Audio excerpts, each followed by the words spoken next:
The NFL preseason is officially in the books for the Miami Dolphins. They get a win at home against the Jaguars 14-6. They go 2-0-1 in the preseason, and now all eyes are looking forward to September 7th against the Indianapolis Colts, where they start their 2025 regular season. We do have roster cutdown day on Tuesday, and we'll have plenty of roster moves from now until then. Make sure you're subscribed because we'll have you covered for all of everything that goes down. But we're going to have our instant reaction to this final game of the preseason because there were some nice stuff to take away, individual performances. The first team offense played 3 drives. The first team defense played about 2.5 drives. And the defense pitched a shutout, so that was pretty nice to see. The offense, it took a little bit for them to get going, and I have some thoughts on how they looked as well as the offensive line. But hey, the Dolphins did win. So get the W's in the eye. Let them fly, baby. Let the W's fly. Spam it down in the comment section if you're hyped about the Dolphins win. We celebrate wins around here. I don't care if it's the preseason or not because we don't see that many of them. All right, the first thing we're going to start with. We're going to start with Ollie Gordon in a second because I don't think there has been more of a pleasant surprise this entire July and August than Ollie Gordon. The 6th-round pick out of Oklahoma State who didn't put together the best pre-draft process in terms of testing athletically, but this is a 6'1", 6'2", 228 running back. He's built like a truck. He was the Dokes Award winner in 2023 at Oklahoma State. He ran for 1,600 yards, had 20 touchdowns, but had a down year in his final season at Oak State because that offense stunk, and their quarterback, Alan Bowman, is one of the worst quarterbacks I've ever seen. But Gordon is looking the part of an NFL running back. And with Devon Achane dealing with a calf injury, Jalen Wright banged up, didn't play in this game, had a compression sleeve on his leg on the sidelines. I think Ollie Gordon is cemented as the RB2. And once again, he ran extremely well, 5.4 yards per carry. He pass protected pretty well for the entire first half. Like, Ollie Gordon is showing me a lot. And even if Jalen Wright is healthy, I think Gordon has surpassed him on the depth chart. Because without Alexander Madison, they didn't trade for Brian Robinson Jr., Ollie Gordon II is the perfect complementary back to Achane when Achane's on the field. Achane's the speedy finesse weapon. Gordon is the physical, short yardage, in between the tackles runner. As he continues to improve in his pass pro, Ollie Gordon will get more snaps. I love what I'm seeing from the 6th-round pick out of Oak State. But let's get into the first-team offense now because Tua played 3 drives. Ended up going 4 of 8 for 49 yards and a touchdown. The 1 touchdown pass was on a play-action naked bootleg to his strong side, left side of the O-line. And with a cornerback in his face, he was able to find Malik Washington about 5 yards past the line of scrimmage on a crosser. He caught it, made a man miss. Great block downfield by Nick Westbrook-Ikhine, and Washington sprung towards the end zone. But it was not a strong start for the offense. They went 6 plays, 6 yards, 2 punts. First drive, sack, penalty, and then incomplete pass, punt. Second drive, good play, rush, 5-yard, sack, incomplete, punt. So it wasn't pretty for the first-team offense against the Jags, twos in the first 6 plays. But on that third drive, they put it together. Tua had a great play on 4th and 6 from about the 40 to where he found Malik Washington over the middle of the field for a first down, where Ollie Gordon made a great block because the Jags brought 7. O-line did a great job on that blitz. Gordon picked up a linebacker, gave Tua enough time to find Washington over the middle of the field. So, shaky day from the ones. Scored a touchdown on 3 tries. Not going to overreact too much. No Austin Jackson. Waddle really wasn't that involved. Obviously, no Tyreek Hill or Devon Achane. So, hopefully, when everybody's fully healthy, it's going to look better. But I do think we need to have a conversation about the wide receiver that I mentioned multiple times now, that being Malik Washington. Second-year wide receiver from Virginia, who was 6th-round pick last year. He had a lot of good flashes in his rookie season in punt return, kick return, and we saw him even house a end-around touchdown on Monday Night Football against the Rams. And then coming into this year, I projected him to be your wide receiver 3 and your most used slot guy and most likely a gadget-type weapon as well, and we're seeing that. They're using him a lot in the slot. Tua has faith in Malik Washington. Like, Tua Tagovailoa trusts Malik Washington over the middle of the field in traffic. The two of them are on the same page, in sync. They have a good rapport. if you are going to take a bet on a player taking a step forward that was on the roster from last year to this year, Malik Washington, I think, is that best bet. He looks phenomenal. He's going to be a great player in special teams as well. I can't get enough of Malik Washington. I can't wait to have players and analysts and fans across the league asking themselves every week when they play the Dolphins, who is Malik Washington and why is he cooking us? Because it's going to happen consistently, especially with Jalen Waddle and Tyreek Hill getting most of the attention from opposing defenses on Sundays. Which unit will be better this season? It's an intriguing question. Type O for offense, type D for defense. I'll be honest, I lean offense slightly. I think they'll end up being a top 10 unit in football this year. Just a gut feeling. I think the defense is going to be average, but I think slightly offense. But it's a good problem to have that both of them feel like they're going to be good. Zach Wilson, QB2 today. I thought maybe was his best day, if I'm going to be honest, out of the 3 preseason games. Probably the least amount of playing time he's gotten, too, because Tua played the entire first quarter, and then Zach only played a quarter and a half. Quinn played the final quarter and a half.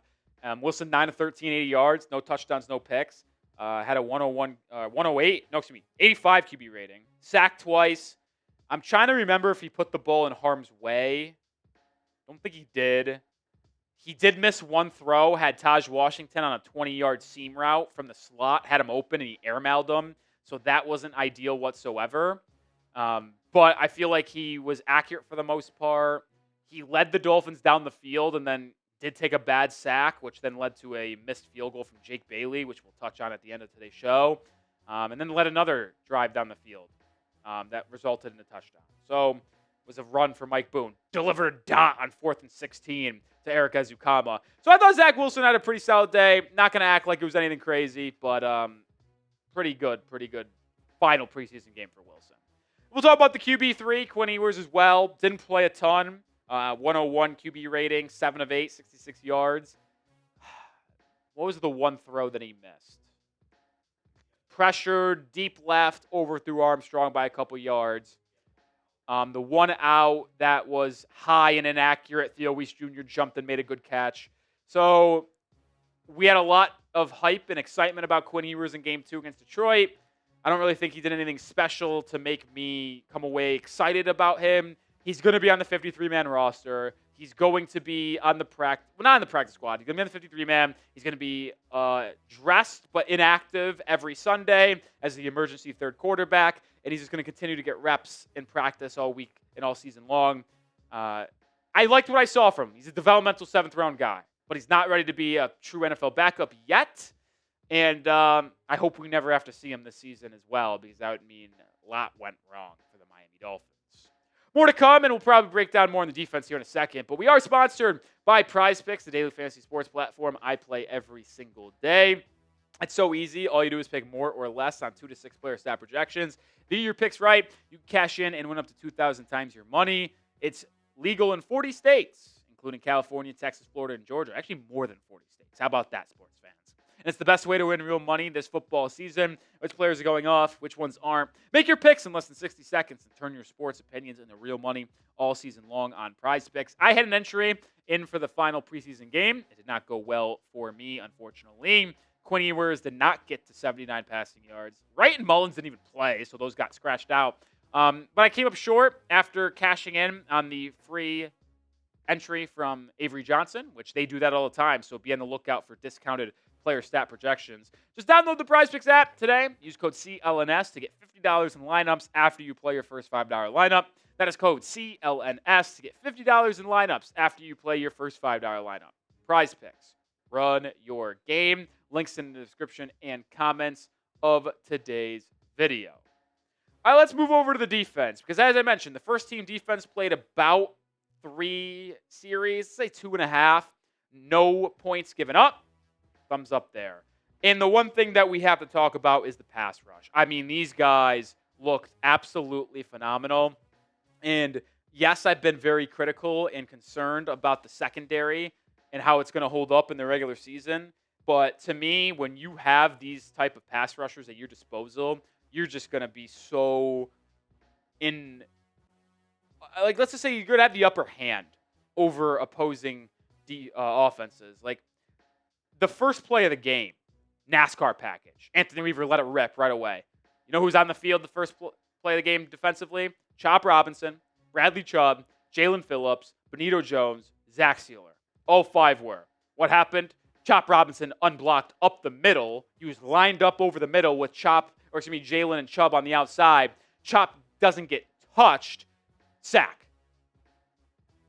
Chop converged on the quarterback later in the game as well.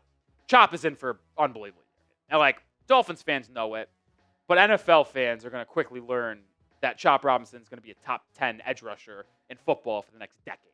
Guy's unbelievable. But another positive is Bradley Chubb. Bradley Chubb in this game had I think a full sack. He got, 2 half a sack, so I'd give him a full sack. Hit the quarterback a couple times. Made a good play, TFL, in the run game. He was awesome, man. Chubb looks good. And I'm excited for him after he missed all of last season.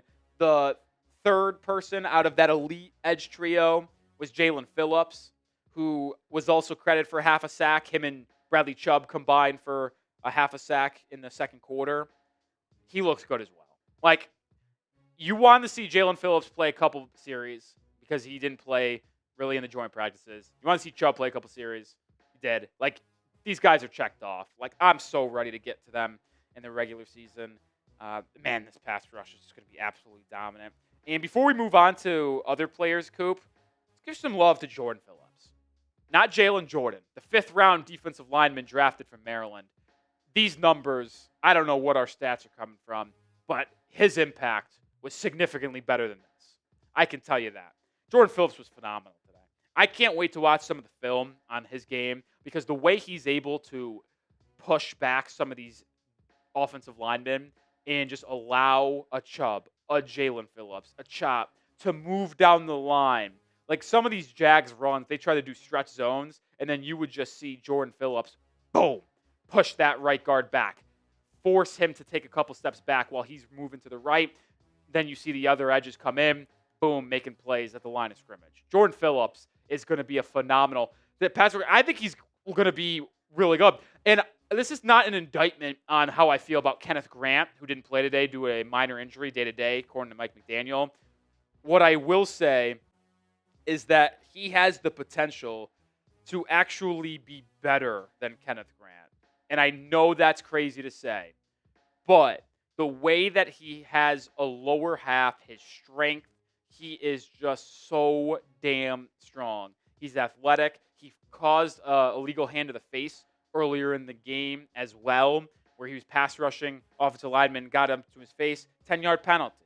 So it's you're just getting so many different contributors on this defensive line. And I'll say it. I'll continue to say it. I think the Dolphins have the best pass rush in football when it's all said and done.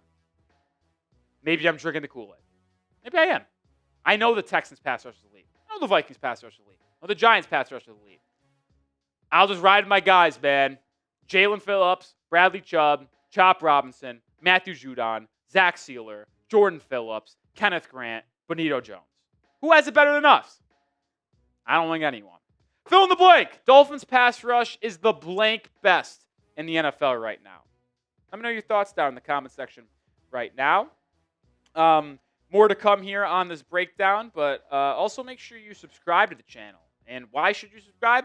Daily videos. We go live for every game. We're going to be starting going live during the season twice a week, Mondays and Thursdays. Probably won't start until after week 1 due to a busy next couple of weeks here, but certainly be prepared for that daily content here.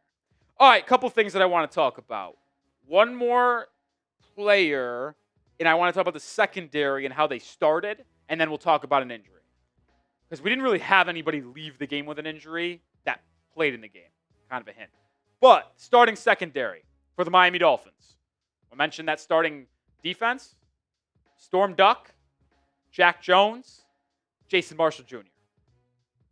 How about that? We always know and knew that Storm Duck was going to be CB1 with how the roster is right now. And I said that the way camp has progressed, I think Jack Jones is pretty much locked in as your CB2, as that other boundary guy. The question is, who is starting in the nickel?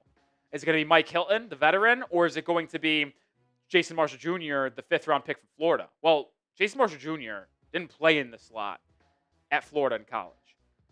The Dolphins defense has forced him into that, and he's been doing it at a very high level in camp, in joint practices, and he did it in the game today, and I thought he played pretty well as well. So I'll have to wait and see who starts week 1, whether it's Hilton or Jason Marshall Jr., but I think we feel pretty confident about knowing who our top 4 corners are going into the roster cutdown day on Tuesday. Jason Marshall Jr., Jack Jones, Storm Duck. I would probably say Mike Hilton. I know Omar Kelly might try to tell you something different, but I think Omar Kelly is a little bit wrong on Mike Hilton. He is certainly probably a top 4 corner on the team. If I'm wrong, I'm wrong, but that's how I feel about it. All right, final thing we're talking about today. Injury. Not to Jake Bailey, who you see on your screen, to Jason Sanders. Jason Sanders apparently left the game before the game even started. And in warm-ups, apparently went back to the locker room. So he didn't play today. So we'd have to monitor that injury. That would be pretty catastrophic if he had a hamstring pull and was out for like a month. Have to obviously put him on IR to start the year, and then have to sign a kicker. But Jake Bailey was the kicker today. He tried one field goal from 53. He hooked it. Actually had the distance. It would have been good if he was able to get it on target. One thing's clear. If we need an emergency kicker, Jake Bailey is not the guy to call because that was pretty ugly. But we will monitor that Jason Sanders injury because that would be pretty catastrophic, as I mentioned, if he was out for a significant period of time. That'll do it for this instant reaction to the Dolphins preseason finale. If you want more on Miami, make sure you follow me on social media at Nic_Rohloff on Twitter. At Dolphins Today IG is our Instagram handle. Listen, we're going to have a lot of news over the next 3-4 days on roster cutdown day. So make sure you follow me and subscribe. And we'll see you with videos going out the next couple of days. So see you then. Go Fins.